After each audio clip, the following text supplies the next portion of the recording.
성삼위 하나님께서 임재하신 이 시간 다 같이 영과 진리로 하나님께 예배 드리겠습니다.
성구교독은 교독문 63번 시편 145편입니다.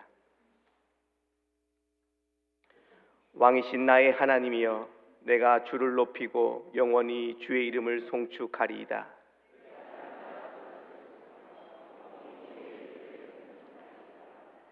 여호와는 위대하시니 크게 찬양할 것이라. 그의 위대하심을 측량하지 못하리로다.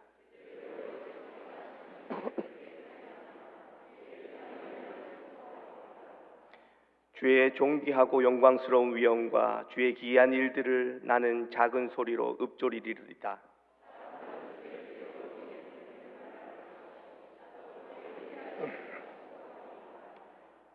그들이 주의 크신 은혜를 기념하여 말하며 주의 의를 노래하리이다.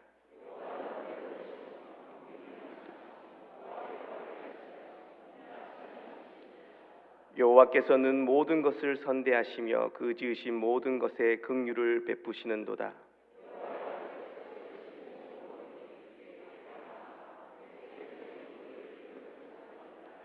아멘. 나는 전능하신 아버지 하나님 천지의 창조주를 믿습니다. 나는 그의 유일하신 아들 우리 주 예수 그리스도를 믿습니다. 그는 성령으로 잉태되어 동정녀 마리아에게서 나시고 본디오 빌라도에게 고난을 받아 십자가에 못 박혀 죽으시고 장사된 지 사흘 만에 죽은 자 가운데서 다시 살아나셨으며 하늘에 오르시어 전능하신 아버지 하나님 우편에 앉아 계시다가 거기로부터 살아있는 자와 죽은 자를 심판하러 오십니다.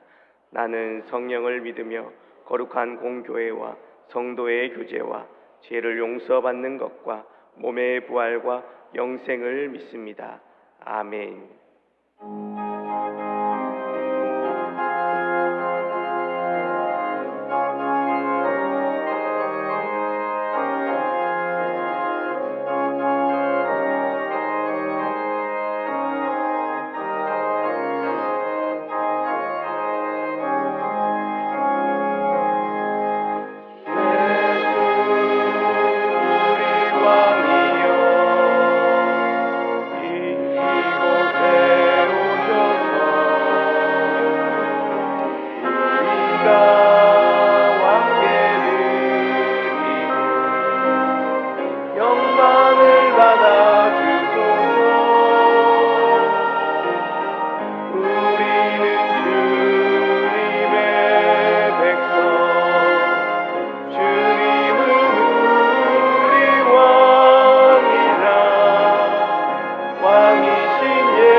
만유를 주재하시는 하나님 아버지, 깊어진 가을의 상과들에 가득한 오곡백과와 청명한 하늘을 바라보며 창조주 하나님의 섭리하심을 경탄하고 찬양과 감사를 드립니다.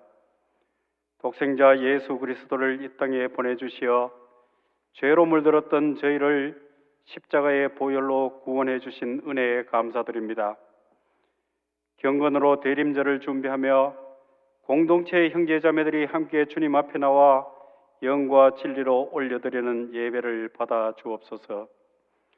이 시간 성령의 임재 안에서 주님의 음성을 듣고 자유와 평안을 누리며 저희의 슬픔이 기쁨으로 변화되고 저희의 어리석음이 하나님을 경외하는 지혜로 변화되며 저희의 연약함이 강인함으로 변화되게 성령 충만케 하여 주옵소서. 자비하신 하나님 아버지, 저희는 지난 한 주간에도 자기를 부인하지 못하고 하나님 뜻에 따라 살지 못하였습니다. 주님을 잊어버리고 저희의 의지대로 저희만을 위해 살아왔음을 고백하오니 부족하고 교만한 저희를 불쌍히 여겨 용서하여 주옵소서. 이 나라와 이 민족을 위해 기도드립니다. 눈물의 기도로 지켜온 이 나라를 부강한 민주주의의 나라로 세워주셔서 성삼위 하나님을 자유롭게 예배하며 선조들의 신앙 유산을 이어갈 수 있게 해주신 은혜에 감사드립니다. 한반도를 예수 그리스도의 보혈로 덮어주시고 복음의 능력으로 분단된 국토가 하나로 회복되게 역사하여 복음으로 열방을 섬기는 선교 한국, 통일 한국으로 인도해 주시기를 간절히 기도드립니다. 주님께서 우리 교회를 통해 이루고자 하셨던 올해의 사역들을 돌아봅니다. 하나님의 임재 속에서 교육과 훈련, 선교와 전도, 구제와 봉사 사역의 매 순간 합심하여 기도하고 믿음으로 나아가 충성되이 감당할 수 있게 인도해 주심을 감사드리며 남아있는 올해의 사역도 주님께서 친히 주장하여 인도해 주실 줄 믿습니다. 당회를 비롯하여 각 부서와 기관에서 새해를 준비하는 시기입니다. 하나님이 중심되는 새로운 사역이 계획되고 믿음의 열정으로 봉사할 새 일꾼들이 세워져 새해에는 성령의 능력으로 부흥하는 대구 제1교회가 되게 역사해 주기를 기도드립니다. 담임 목사 청빙의 과정을 선하게 이끌어 주시며 사명을 받은 위원들이 하나님의 인도하심에 순종하여 나아가게 하시고 저희가 먼저 기도하며 변화되어 담임 목사님을 받아들일 준비가 되게 해 주시옵고 성숙한 신앙 인격과 영성으로 하나님의 말씀을 바르게 가르치며 성도들로부터 존경받을 수 있는 목사님을 보내주시기를 간절히 기도드립니다. 환절기를 맞아 연로하신 성도들의 건강을 굳게 지켜주시옵고 고난과 질병으로 고통 중에 있는 형제 자매들을 위로하여 성령의 권능으로 온전하게 치유되고 회복되게 해주시기를 간구드립니다. 믿음의 고백을 담아 시온 찬양대의 찬양이 하나님의 영광을 높이는 찬양이 되기를 원하며 이필영 목사님의 설교를 통해 하나님께서 말씀하실 때 한 주간을 살아갈 힘과 용기를 얻게 하여 주시기를 간구하며 다시 오실 우리 주 예수 그리스도의 이름으로 간절히 기도드립니다. 아멘.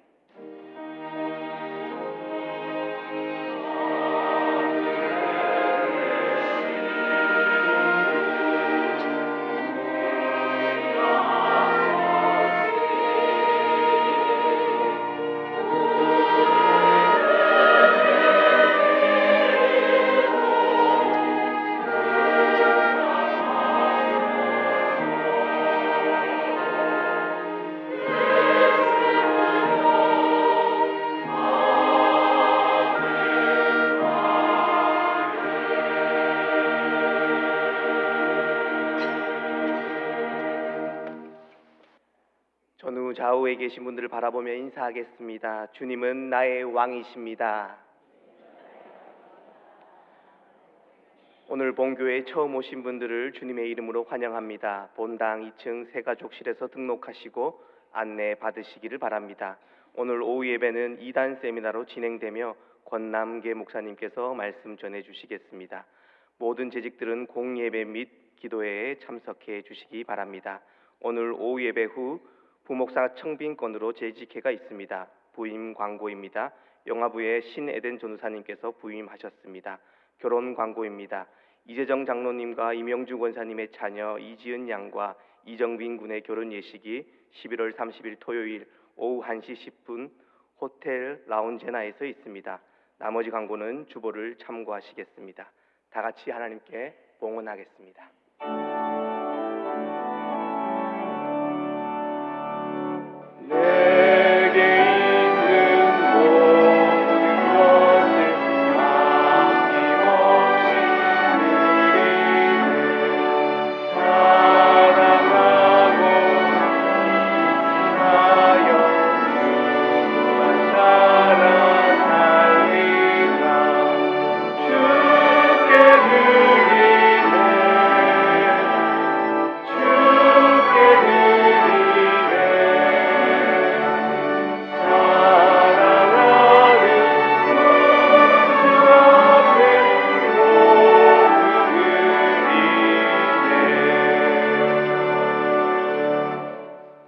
우리의 반석 되시며 산성 되시는 하나님 아버지, 조건에 따라 상황에 따라 시시각각 변하는 우리의 삶이지만 그럼에도 불구하고 언제나 항상 동일한 은혜와 신실한 사랑으로 우리를 먹여주시고 돌보아 주심에 감사드립니다. 다시 한번 하나님의 품 안에서 우리의 죄와 연약함을 가리워 주시고 나보다 나를 더 잘 아시는 하나님께서 우리 삶 구석구석을 채워 주시옵소서. 이 시간 그 주님의 은혜에 비교한다면 너무 부족하지만 우리의 믿음과 정성을 모아 하나님께 귀한 봉헌 올려드립니다. 이 믿음 받아주시고 하나님 나라 백성으로 언제나 은혜로 충만하게 살아가게 하여 주옵소서. 평안에 매는 줄로 불안한 우리의 삶을 꽉 붙잡아 주시고 소망의 닻을 올려 좌절하지 않고 표대를 향해 언제나 달려갈 수 있는 믿음 더하여 주옵소서. 그래서 우리의 인생이 가정에서는 반석 위에 세운 집같이 굳건해지고 우리의 일터와 사업체는 야곱이 하는 모든 것이 잘 되듯이 더 잘 되게 하시고 우리의 문제와 고난도 시온의 대로로 변하여 담대하게 돌파하는 삶 살아가게 하여 주옵소서. 또한 우리가 드리는 이 예물을 통해 하나님이 쓰시고자 하시는 곳에 거룩하게 사용하여 주시고 하나님의 나라가 이 땅 가운데 확장되어가는 은혜 누리게 하여 주옵소서. 혹여나 여러 사정으로 봉헌 올리지 못한 이들도 주님 아시오니 불쌍히 여겨주시고 다음 주에 예배 드릴 때는 주님 주신 은혜로 감사함으로 봉헌할 수 있도록 복 내려 주시옵소서. 모든 것들 주님께서 주셨음에 감사드리며 예수 그리스도의 이름으로 기도드립니다. 아멘. 오늘 우리에게 주시는 하나님의 말씀은 신약성경 180조 요한복음 18장 33절에서 38절의 말씀입니다.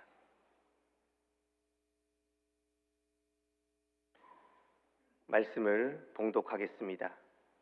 이에 빌라도가 다시 관청에 들어가 예수를 불러 이르되 내가 유대의 왕이냐?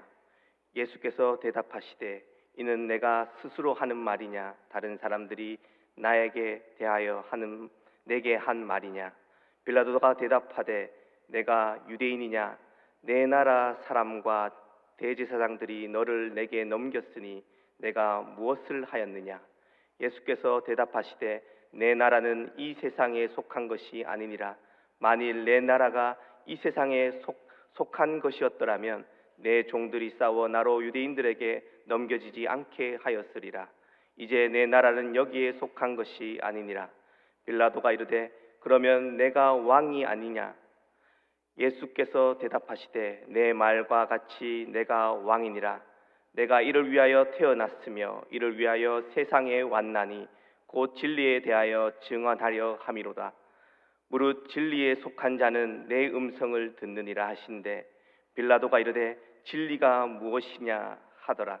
이 말을 하고 다시 유대인들에게 나가서 이르되 나는 그에게서 아무 죄도 찾지 못하였노라. 아멘.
상황과 조건은 계속 변함에도 불구하고 그래도 한결같이 주님을 예배하는 자리, 주님 앞에 말씀을 듣는 자리, 이 자리에 사모하며 나온 우리 모든 성도님들의 삶 가운데 하나님의 은혜와 사랑이 충만하시기를 축원합니다.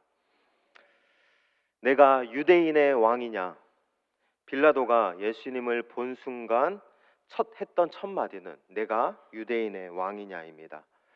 빌라도에게 왕은 어떤 의미였을까요? 그에게 왕은 로마 황제였습니다. 세계를 정복할 수 있는 강력한 힘과 최고의 존엄을 가진 자만이 그 호칭을 붙일 수 있었던 것이었죠. 그런데 지금 자신의 앞에 붙잡혀 있는 예수님을 보며 빌라도는 그런 왕의 이미지와는 다른 모습을 좀 보고 있는 것입니다. 그럼에도 불구하고 빌라도는 주님을 바라보며 네가 유대인의 왕이냐 물어보고 있는 것이죠. 어떤 의미였을까요? 어떻게 본다라면 조롱의 표현이었습니다.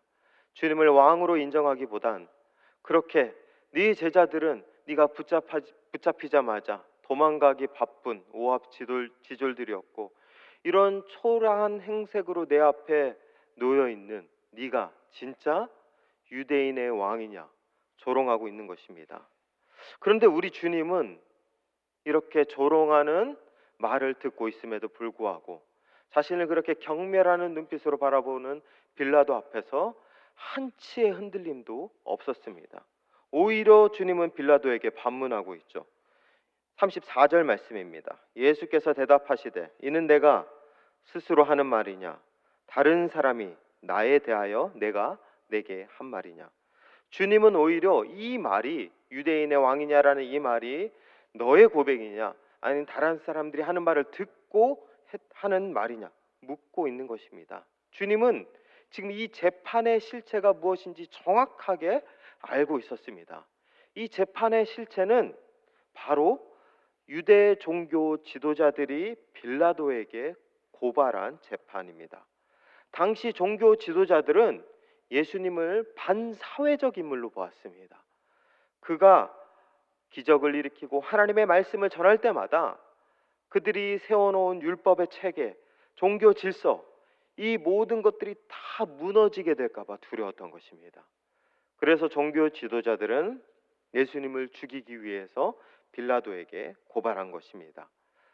이렇게 종교 지도자들은 예수님을 위험인물로 보았던 것이죠. 그러면 빌라도도 똑같이 예수님을 위험인물로 보았을까요?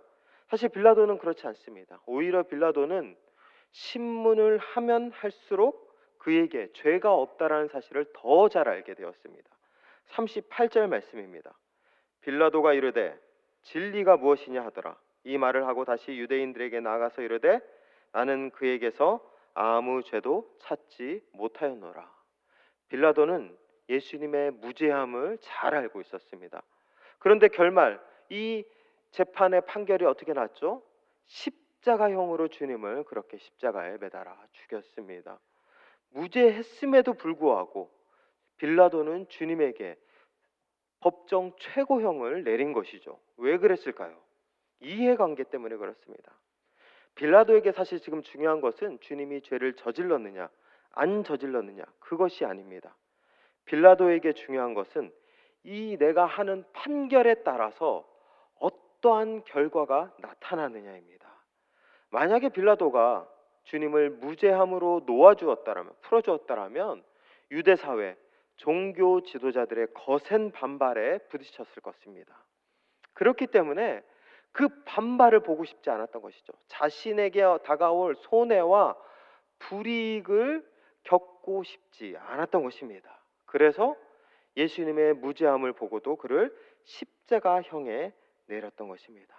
주님의 죄가 있냐 없냐 그 문제가 아닌 나에게 이 판결로 말미암아 어떠한 이익과 어떠한 손해가 오느냐 그것에 따라서 지금 빌라도는 판결을 내렸던 것입니다. 저는 이러한 빌라도의 모습을 보며 이 세상의 중요한 원리를 다시 한번 알게 되었습니다. 그것은 바로 계산적이라는 것입니다. 빌라도는 철저히 계산해서 손해보지 않는 방법으로 판결을 내렸던 것입니다. 자신에게 손해를 보느니 차라리 주님을 죄인 만들어 보는 것이 낫다라고 생각한 것이죠. 이것이 바로 세상의 기준이자 원칙입니다. 세상에서는 손해 보는 것, 자신에게 이익을 끼치지 않고 자신에게 피해를 입는 것을 어리석은 결정이라고 얘기합니다. 그래서 모든 것들을 다 계산하죠. 이 일을 했을 때, 이 선택을 했을 때 나에게 어떠한 이익이 올까? 어떠한 나에게 손해가 올까? 그것들을 판단합니다. 그래서 많이 얻은 자들, 많은 이익을 남긴 자들을 세상에서는 성공한 사람, 이 사람은 능력 있는 사람이라 인정하며 그들을 높이 올려 세우죠. 그래서 이 세상에서의 최고의 가치는 어느 순간 이익에 따지며 살아가다 보니까 돈이 되어버렸습니다. 돈이 우리에게 주는 그 많은 이익을 사람들은 계산하면서 돈의 가치를 그 어떠한 것보다 높이 올렸던 것이죠. 그리고 반대로 손해보고 무언가를 잃는 것을 악으로 여겼습니다. 그래서 사람들은 은연중에 가난을 악으로 볼 때가 많이 있다라는 것이죠. 무능하고 문제 있는 사람들이 가난한 것이 아닌가라는 그러한 마음이 우리 밑바탕 가운데 깔려 있다라는 것입니다. 그렇기 때문에 이 세상은 철저히 계산적이고 이익 위주의 세상입니다.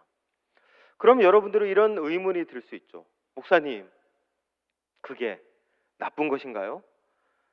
내가 손해보지 않기 위해서 계산해서 이익을 남기는 것, 오히려 합리적인 삶 아닌가요? 저에게 그렇게 질문할 수도 있죠. 맞습니다. 사실 그게 꼭 나쁜 것은 아닙니다. 이익을 남겨야 우리가 살 수 있죠. 뭐 예를 들면 최고급 한우 600g, 2 플러스 최고급 한우를 600g을 10,000원에 파는 그런 집이 있다라고 생각해 보십시오. 그 집이 과연 유지가 될까요? 물론 저는 너무 감사하게 여기며 매일 갈 것입니다. 저에게 소개시켜준 사람이랑 같이 가서 매일 거기 가서 한우 먹겠죠. 근데 그 가게는 유지가 될까요? 아닙니다. 계속 손해가 나서 어느 순간 문을 닫게 되겠죠. 사실 이익을 남기고 손해를 보고 이런 문제는 우리의 생존과도 연관된 문제입니다. 사실 우리는 이익을 남겨야 살아갈 수 있습니다. 나에게 뭔가 돌아오는 게 있고 얻는 게 있어야, 뭔가를 남기고 내가 소유를 해야 나의 생존도 유지되고 우리 가정, 우리 교회, 이 나라, 이 사회도 사실 유지되는 것이죠. 이익을 남기며 계산적으로 살아간다. 이것이 꼭 나쁜 것은 아니라는 것입니다. 그렇게 본다면 지금 빌라도가 나쁜 것일까요? 사실 빌라도는 계산적으로 살았기에 어떻게 보면 합리적인 사람일 수 있습니다. 그런데 성경에서는 이 빌라도를 심각한 죄인으로 그렇게 판단하고 있습니다. 왜 그럴까요? 이유는 간단하죠. 빌라도는 자신의 이익을 위해 더 소중한 가치를 버린 것입니다. 빌라도는 재판장으로서 공의와 정의를 실천해야 했습니다. 공의로운 판결을 했다라면 우리 주님을 풀어주어야 했죠. 그러나 계산적이었고 이익 중심의 판단과 선택을 했기 때문에 주님을 십자가에 달아 죽인 것입니다. 정직과 공의, 정의, 이러한 가치보다 나에게 손해 끼치지 않는 것을 더 높은 가치, 더 좋은 우선순위로 두어서 판단했기 때문에 성경은 빌라도를 죄인으로, 옳지 않는 자로 판단했던 것입니다. 우리의 삶도 마찬가지입니다. 이 세상에서 이익 남기는 거 중요합니다. 손해 보지 않는 삶 중요합니다. 그런데 우리의 인생에서 살아가는 데 있어서 더 소중한 가치가 있습니다.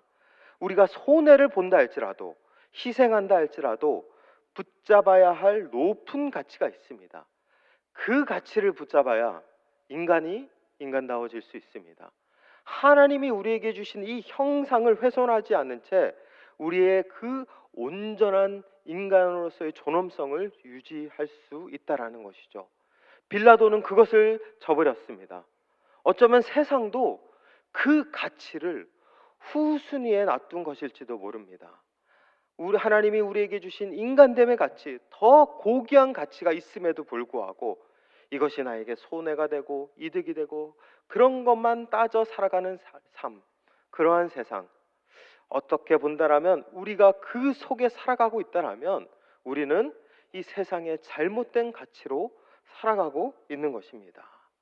그렇기 때문에 지금 주님은 그러한 세상의 가치 속에서 판단하고 자신을 바라보는 빌라도 앞에서 전혀 다른 가치, 하나님이 우리에게 주시는 온전한 가치를 말씀하고 있는 것입니다. 그렇다면 주님이 우리에게 말씀하시는 가치는 무엇일까요? 36절 말씀입니다. 우리 36절 말씀 다 함께 한 목소리로 봉독하겠습니다. 예수께서 대답하시되 내 나라는 이 세상에 속한 것이 아니니라.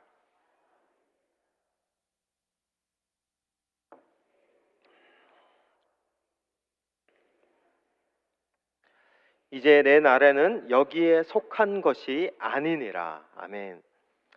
주님의 나라는 이 세상 나라가 아니라는 것입니다. 하나님 나라로서 우리에게 새로운 나라를 보여주셨다라고 말씀하고 있습니다. 그래서 세상의 가치, 세상의 원리에 휩쓸리거나 그것을 중요하게 여기지 않고 오직 하나님 나라의 가치로 나는 지금 이 자리에 서 있다라고 말씀하고 있는 것입니다. 그렇다면 주님이 말씀하시는 하나님 나라의 가치, 세상이 바라보는 가치가 아닌 그 온전한 가치는 무엇일까요? 37절 말씀, 우리 37절에 곧 진리에 대하여, 거기부터 한번 같이 읽어보겠습니다. 시작. 곧 진리에 대하여 증언하려 함이라. 무릇 진리에 속한 자는 내 음성을 듣느니라 하신대. 하나님 나라의 가치는 진리를 추구하는 가치입니다. 진리. 좀 뭔가 추상적이죠. 진리가 뭘까? 진리가 뭐길래 이것을 하나님 나라의 중요한 가치로 여기고 있는가? 이 가치 때문에 주님이 이 세상에 오셨고 이 가치의 왕, 하나님 나라의 왕으로 우리에게 오셨다. 지금 그렇게 말씀하고 있는 것이죠. 진리가 무엇인지 알기 위해서는 요한복음에서 강조하는 이 진리를 우리가 파악해 볼 필요가 있습니다. 진리를 요한복음에서는 예수 그리스도 그 자체로 말씀하고 있습니다. 예수님께서 이 땅 가운데 행하셨던 수많은 행적들, 기적을 베푸시고 또한 복음을 전하셨던 그 교훈들, 예수님 그 자체 그 모습을 진리로 요한복음은 말씀하고 있는 것입니다. 그래서 이때 말하고 있는 진리, 여기서도 동일하게 말하고 있죠. 진리에 속한 자는 내 음성을 듣느니라. 주님이 진리 자체이기 때문에 진리 안에서 주님을 바라보는 자는 결국 주님 안에서 온전한 진리를 깨달을 수 있다는 것입니다. 여기 하나님 나라의 가치는 바로 진리 대신 예수 그리스도의 사역과 그분의 가치를, 그분의 교훈을 따라 살아가는 것입니다. 그렇다면 주님은 이 세상에서 무엇을 하셨을까요? 우리는 잘 아시다시피 주님은 이 세상에서 사랑을 실천하셨습니다. 우리 주님은 자기 제자들을 사랑하시되 끝까지 사랑하셨습니다. 그리고 제자들에게도 서로 사랑하라, 내가 너희를 사랑한 것 같이 너희도 서로 사랑하라, 새 계명을 주셨습니다. 그리고 자신도 그 사랑의 화신이 되어 십자가에 달려 죽으셔서 우리에게 몸소 사랑이 무엇인지를 보여주셨습니다. 주님이 이 땅 가운데서 보여주신 것은 사랑하며 기다리고, 사랑하며 포기하지 않고, 사랑하며 헌신했고, 사랑하며 죽으셨습니다. 주님은 자기가 사랑이 되셔서 그 사랑이 진리라고 말씀하셨고, 그 사랑의 진리로 이 땅에 하나님 나라를 이루겠다, 내가 그 하나님 나라의 왕으로 이 땅 가운데 임하였다 선포하고 계신 것입니다. 빌라도가 섬기는 세상의 나라는 이익을 남기고 뭔가 손익을 따져서 계산적인 나라였습니다. 그러나 주님은 우리에게 사랑만이 온전한 가치이며 그 사랑만이 모두를 변화시키고 영원한 나라로 이끄는 가장 중요한 원리임을 우리에게 말씀하고 있는 것입니다. 하나님 나라의 백성이라면 그렇다면 우리 안에 무엇을 가장 중요한 가치로 여겨야 될까요? 바로 사랑입니다. 그 사랑만이 이 세상의 영원한 하나님 나라를 운영할 수 있으며 그 사랑만이 많은 이들을 주님께로 돌아오게 할 수 있는 힘이 되는 것입니다. 도스토옙스키의 소설 카라마조프가의 형제들 한번 읽어보셨습니까? 사실 이 소설이 굉장히 유명한 소설이지만 읽기가 쉽지 않습니다. 우선 양이 엄청 많고 또 여기에 나오는 인물들이 엄청 많습니다. 그래서 처음에 그것도 다 러시아 이름이다 보니까 다 스키 나오고 있죠. 그러니까 계속 이름이 헷갈리다 보니까 읽다 보면 누가 누구인지도 모르고 내용도 이해되지가 않습니다. 그런데 이 카라마조프가의 형제들, 이 소설의 모든 내용, 주제를 한 예화로 압축하는 그 이야기가 있습니다. 바로 둘째 형제 이반이 얘기했던 대신문관에 관한 예화입니다. 이반은 사람들에게 이 대신문관에 대한 이야기를 합니다. 이 대신문관은 16세기 스페인 세비야의 한 늙은 대신문관에 대한 이야기입니다. 그는 유대인들을 포함한 수많은 사람들을 이단으로 몰아 마녀 사냥을 했습니다. 수백 명을 화형에 처하고 있었는데 어느 날 갑자기 예수님이 이 마을에 오셨다는 소식이 들리게 되는 것입니다. 그런데 그 예수님이 1500년 전에, 이때 당시는 16세기니까 1500년 전이죠. 1500년 전에 그 하셨던 그 말씀, 하나님 나라의 복음, 기적, 병자를 치유하고 그 놀라운 사역을 그대로 행하시는 것입니다. 그리고 그때 당시 바리새인들을 책망했듯이 지금 마녀 사냥하고 있고 사람들을 불태워 죽이고 있는 자신들을 책망하고 있는 것이죠. 이 소식을 듣자 이 대신문관이 화가 나서 병사들을 불러서 예수님을 감옥에 쳐넣습니다. 그리고 자신의 눈앞에 있는 사람이 예수님이라는 사실을 알고 있음에도 불구하고 이단자들을 고문했던 때처럼 지금 예수님을 고문합니다. 그러면서 이 대신문관이 이렇게 얘기합니다. 당신이 1500년 전에 했던 그 가르침 우리가 잘 알고 있다. 그런데 그 가르침대로 교회가 했더니 교회가 유지될 수 없었다. 오히려 교회가 더 힘을 잃어갔다. 그래서 교회에 필요한 게 무엇이 있는지 알아봤더니 두 가지였다. 바로 기적과 권위다. 교회는 기적을 통해서 계속 사람들에게 빵을 나눠줘야 했다. 빵을 먹어야 사람들이 교회에 온다. 그리고 교회에는 권위가 있어야 된다. 권위로 힘을 보여줘야 된다. 당신의 가르침, 그 예수 당신의 가르침을 따르지 않는 자들, 그들에게 벌을 하고 교회에 강력한 힘을 보여주어야 사람들이 그래도 그나마 당신의 가르침을 따라오는 척이라도 할 수 있다. 우리는 이 권위를 보여주기 위해 사람들을 불태워 죽였고 사람들의 환호를 얻기 위해 사람들에게 빵을 주었다. 그렇게 1500년 동안 교회를 유지했다. 그런데 왜 갑자기 우리에게 나타나서 우리가 세워놓은 이 권위, 이 전통, 우리가 소중하게 세워놓은 이 교회를 왜 망치느냐? 왜 우리에게 불태워 죽였냐며 사람들을 그렇게 죽였냐며 책망하느냐? 대신문관이 그렇게 예수님을 혼내고 질책하고 있는 것입니다. 사실 이 대신문관의 모습은 16세기 중세시대 때 타락한 교회의 모습을 그대로 드러내는 모습이었습니다. 이러한 대신문관의 이야기 앞에서 주님은 어떻게 반응했을까요? 주님은 그 앞에서 어떻게 반론했을까요? 소설 속에서 주님의 모습을 이렇게 증언합니다. 그러나 갑자기 주님은 아무 말 없이 신문관에게 다가오더니 90살 노인의 핏기 없는 입술에 조용히 입을 맞추기 시작했다. 그것이 주님의 대답이었다.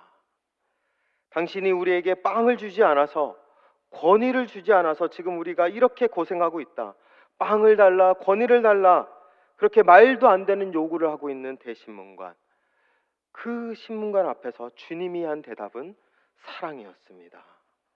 참 주님은 2000년 전 자신을 죽일 듯이 달려드는 종교 지도자들 앞에서, 그리고 자신의 무죄함을 알고 있음에도 불구하고 손해보지 않으려고 책임 회피한 빌라도 앞에서, 그리고 여전히 주님을 모른다 부인하며 살아가고 있는 수많은 이들을 향하여서, 또한 16세기의 그 부패한 교회를 향하여서 주님이 한 대답은 사랑이었습니다. 내가 여전히 너희들을 사랑한다. 그럼에도 불구하고, 그럼에도 너희들이 잘못된 길을 가고 있음에도 불구하고 내가 너희들에게 보여주는 것은 사랑이다. 말씀하고 있는 것입니다. 참 놀라운 것은 이 사랑이 사람을 변화시킬 수 있습니다. 이 사랑 안에 있는 자들이 진정한 하나님의 은혜를 깨달을 수 있습니다. 나의 잘못된 길 아무리 책망하고 질책하고 그것들을 아무리 이야기한다고 해서 사람들이 변할까요? 사실 그렇지 않습니다. 오히려 사람들은 반감을 가지죠. 오히려 사람들은 거기에 반발심을 가집니다. 그런데 우리를 변화시켰고 사람을 변화시키고 세상을 변화시키고 교회를 지금까지 유지시킬 수 있었던 가장 강력한 힘은 바로 이 사랑이었습니다. 주님은 이 사랑의 왕으로 우리에게 오셨고 이 사랑의 나라로 우리를 이끌고 계십니다. 사랑하는 우리 모든 성도님들이 이 사랑 안에 거하는 성도님들 되시기를 축원드립니다. 오늘은 한 해가 끝나는 날입니다. 사실 우리에게는 12월 한 달이 더 남아있죠. 근데 왜 한 해가 끝난다고 제가 말씀드렸을까요? 바로 교회력을 기준으로 했을 때입니다. 교회력을 기준으로 했을 때 오늘은 한 해가 끝나는 마지막입니다. 그리고 다음 주부터는 교회력을 기준으로 새해가 시작돼서 대림절로 시작해서 교회력이 시작됩니다. 그런데 이 오늘 교회력이 끝나는 이 주일을 왕이신 그리스도의 날이라고 부릅니다. 그 유래가 언제 시작됐냐면 1925년도에 시작됐습니다. 당시 세계 1차 대전이 끝난 직후 유럽 사회에 가난과 죽음이 몰아치기 시작했죠. 그때 사람들은 민족주의, 인종차별주의가 엄청 넘쳐나게 되었습니다. 독일인들은 독일인끼리, 프랑스인들은 프랑스인들끼리, 이태리 사람은 이태리 사람들끼리 뭉치면서 베타주의적 사상이 강하게 나타나기 시작했죠. 그 베타주의의 결정적인 사건이 무엇이죠? 바로 히틀러의 나치 사건입니다. 1934년 독일에서 히틀러가 등장하면서 히틀러는 2차 세계대전을 일으켰습니다. 그러면서 그렇게 주장했죠. 독일인이야말로 세계 최고의 우수한 혈통이다. 이 우수 혈통으로 세계를 지배해야 된다. 그리고 열등한 혈통은 죽여야 된다. 사라지게 해야 된다. 그러면서 독일인들은 600만 명의 유대인들을 몰살시켰습니다. 이런 시대상의 반기를 들고 나타난 절기가 바로 왕이신 그리스도의 날입니다. 그때 당시 교회는 그렇게 민족주의, 베타주의, 차별주의, 혈통주의로 똘똘 뭉친 그 사람들을 향해 아니다. 우리의 모든 가치는 나의 피에 있는 것이 아니라 그리스도의 피 안에 있다.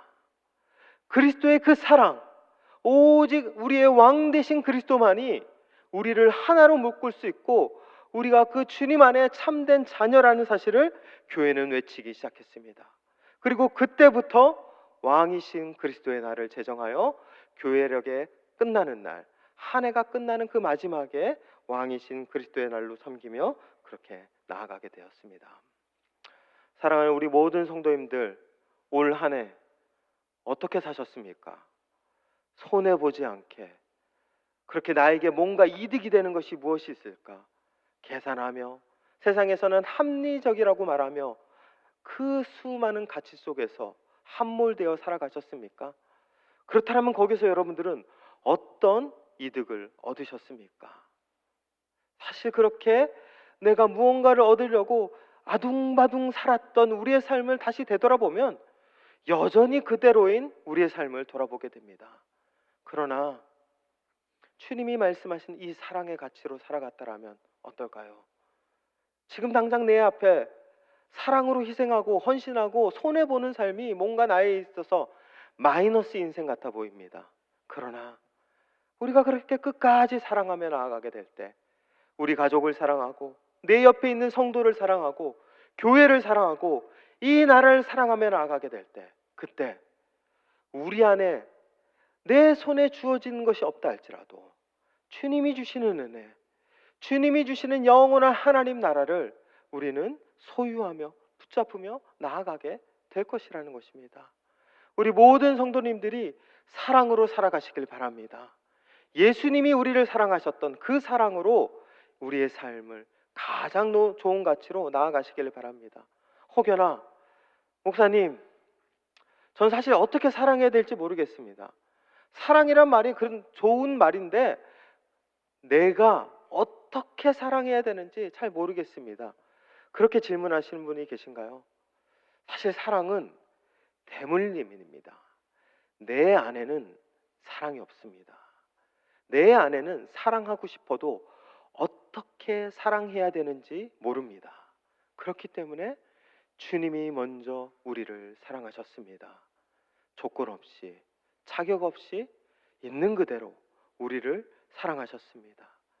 주님의 그 사랑 안에 있는 자들, 주님의 그 사랑을 경험하는 자들이 사랑하는 방법을 알 수 있습니다. 우리 모든 성도님들, 내 안에 사랑 없음을 느꼈다라면, 세상의 가치로 말미암아 내 안에 곤고해졌음을 느낀다라면 먼저 나를 조건 없이 사랑하시는 그 주님의 사랑 앞에 나아가시길 바랍니다. 주님은 여전히 우리를 기다리고 계십니다. 여전히 나를 두 팔 벌려 안아주시기만을 온전히 사모하며 나를 바라보고 계십니다. 이제 우리가 주님을 향해 나아가기만 하면 됩니다. 이제 우리가 주님의 그 사랑을 받아들이기만 하면 됩니다. 그때 그 주님의 사랑이 우리 안에 들어왔을 때 그 사랑으로 말미암아 우리도 사랑하는 자 될 수 있을 것입니다. 우리 모든 성도님들, 내 안에 사랑이 있는지 없는지 먼저 그것을 알기 위해서는 내가 주님의 사랑 안에 있는지를 아셔야 합니다. 바라기는 모든 성도님들, 주님의 사랑 안에 거하여 그 사랑으로 말미암아 우리 내 옆에 있는 이들, 이 세상, 이 교회, 나의 가정, 나와 함께하는 이들을 사랑하여서 영원한 하나님 나라의 왕 되신 예수 그리스도 안에서 살아가는 모든 성도님들 되시기를 주님의 이름으로 축원합니다. 이 시간 함께 기도하며 나가겠습니다. 기도할 때 먼저 말씀을 갖고 기도하겠습니다. 하나님 나라의 가치가 사랑임을 깨달았습니다. 그 사랑 안에 내가 살아가게 하여 주시옵소서. 그 사랑 안에 나를 변화시켜 주시옵소서. 그렇게 먼저 내 안에 사랑이 없습니다. 나는 연약한 자입니다. 주님, 내 안에 사랑으로 채워 주시옵소서. 그렇게 하나님 앞에 기도해 주시고, 또한 담임 목사님 청빙을 위해서 함께 기도하겠습니다. 우리가 기도밖에 없습니다. 기도하지 않으면 자꾸 우리의 생각이 스멀스멀 올라옵니다. 나의 욕심, 나의 기준, 나의 생각으로 판단할 수밖에 없습니다. 하나님, 기도하게 하여 주시옵소서. 하나님이 일하셔야 합니다. 하나님 나라의 그 놀라운 하나님의 은혜가 우리 대구제일교회에 임하기 위해서 기도할 수 있는 자 되게 하여 주시옵소서. 우리 먼저 기도할 수 있도록, 담임 목사님 청빙을 위해서 내가 기도하는 자 되게 하여 주시옵소서. 그렇게 기도해 주시고, 또한 내가 좋은 밭이 되길 원합니다. 예수님이 와도 예수님을 받아들일 수 없는 자들은 그 예수님을 대적할 수밖에 없습니다. 하나님, 내가 먼저 좋은 밭이 되길 원합니다. 내가 먼저 좋은 태어양이 되어서 주님이 보내주시는 주의 종을 기쁨으로 맞이하고 함께 믿음으로 나아가 우리 대구제일교회 제2의 부흥, 제3의 부흥으로 도약할 수 있도록 하나님이 역사하여 주시옵소서. 우리 다 같이 통성으로 하나님 앞에 기도하며 나아가겠습니다. 하나님, 우리의 마음을 하나님 앞에 올려드립니다. 우리가 사랑 없는 자입니다. 우리가 사랑을 모르는 자입니다. 사랑이라는 것을 알면서도 할 수 없는 자입니다. 우리를 사랑하시는 그 예수 그리스도의 사랑을 기억하며 나아가게 하여 주시옵소서. 우리를 사랑하신 그 사랑 안에 거하는 자 되게 하여 주시옵소서. 변찮는 그 하나님의 사랑 안에서 우리가 살아가길 원합니다. 그 사랑 안에서 우리가 변화되길 원합니다. 하나님, 우리 안에 사랑을 부어주시옵소서. 그리고 우리도 사랑하게 하여 주시옵소서. 사랑으로 변화되길 원합니다. 사랑으로 새로워지길 원합니다. 사랑으로 능력 얻길 원합니다. 아버지 하나님, 우리 모든 성도님들 그 사랑 안에서 하나님 나라의 백성으로서 이 땅 가운데서 승리하며 나아갈 수 있도록 주님 인도하여 주시옵소서. 하나님, 우리 담임 목사님 청빙을 위해서 기도합니다. 우리의 삶 가운데서 하나님이 보내주신 그 주의 종 우리가 기도하며 준비하며 나아가게 하여 주시옵소서. 기도밖에 없습니다. 기도만이 답입니다. 나의 생각, 나의 기준이 생각날 때마다, 올라올 때마다 기도하는 자 되게 하여 주시옵소서. 그리고 하나님, 우리가 좋은 밭이 되길 원합니다. 나의 이 연약한 모습, 정말 내가 가시떨기가 되는 것이 아니라 돌짝밭이 되는 것이 아니라 좋은 밭이 되게 하여 주시옵소서. 좋은 밭으로 내가 기경되어서 하나님 주의 종이 올 때 함께 믿음으로 도약하여 주님이 주시는 복, 주님이 주시는 은혜, 주님이 주시는 변화로 나아가는 삶 살아가게 하여 주시옵소서. 온전히 주님께서 함께하여 주실 줄 믿습니다.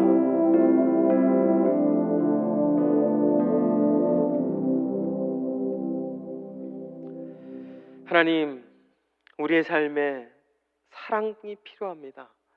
다시 한번 그 한없는 사랑, 예수 그리스도의 그 사랑으로 우리도 사랑할 수 있는 자, 하나님 나라의 백성으로서 사랑을 가장 소중한 가치로 여기며 주님 안에 동행하며 살아가는 삶 되게 하여 주시옵소서. 또 하나님, 우리가 담임 목사님 청빙을 지금 앞두고 있습니다.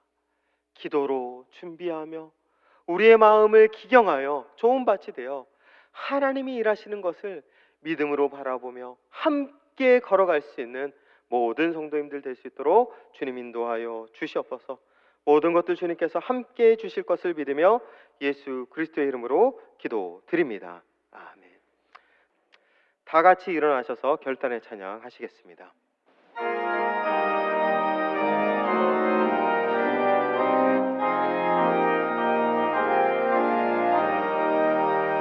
옳은 길 따르라 의의 길은 세계 만민의 참된 길, 이길 따라서 살기를 온 세계에 전하세. 만 백성이 나랄 길, 어둠 밤 지나고 동트다 바람이 보아라 저기. 주 예수의 나라 이 땅에 곧 오겠네 오겠네. 주 예수 따르라 승리의 주, 세계 만민이 나가 길과 진리요 참 생명 내 장엄을 부수고 다 따르라 화평과 어둠 밤 지나고 동트다 바람이 보아라 저기. 주 예수의 나라 이 땅에 곧 오겠네 오겠네. 놀라운 이 소식 알리어라 세계 만민을 구하려 내 주 예수를 보내신 참 사랑의 하나님. 만 백성이 따르기 어둠 밤 지나고 동트나 바람이 보아라 저기. 주 예수의 나라 이 땅에 곧 오겠네 오겠네. 고난 길에 치고 찾아온 길 많은 백성을 구하니 모두 나와서 믿으면 온 세상이 마치네. 이 진리에 살겠네. 어둠 밤 지나고 동트다 바람이 보아라 저기. 주 예수의 나라 이 땅에 곧 오겠네 오겠네. 사랑의 왕으로 이 땅 가운데 오신 우리 주 예수 그리스도의 크신 은혜와 그 아들을 보내주신 하나님의 끝없는 사랑과 사랑으로 살아갈 수 있도록 이끄시는 성령님의 교통하심과 인도하심이 오늘 하나님 나라의 백성으로서 사랑의 가치를 품고 이 땅을 살아가기로 결단하며 나아가는 우리 모든 대구제일의 믿음의 권속들, 그들의 삶과 가정과 직장과 그들의 자녀들 가운데, 그들의 모든 삶의 지경들 가운데, 또한 이 시간 예배를 위해 섬기고 수고하는 모든 손길들 가운데, 땅 끝까지 복음을 전하며 수고하시는 선교사님들의 사역과 가정들 가운데 이제부터 영원토록 함께 하시기를 간절히 축원하옵나이다. 아멘.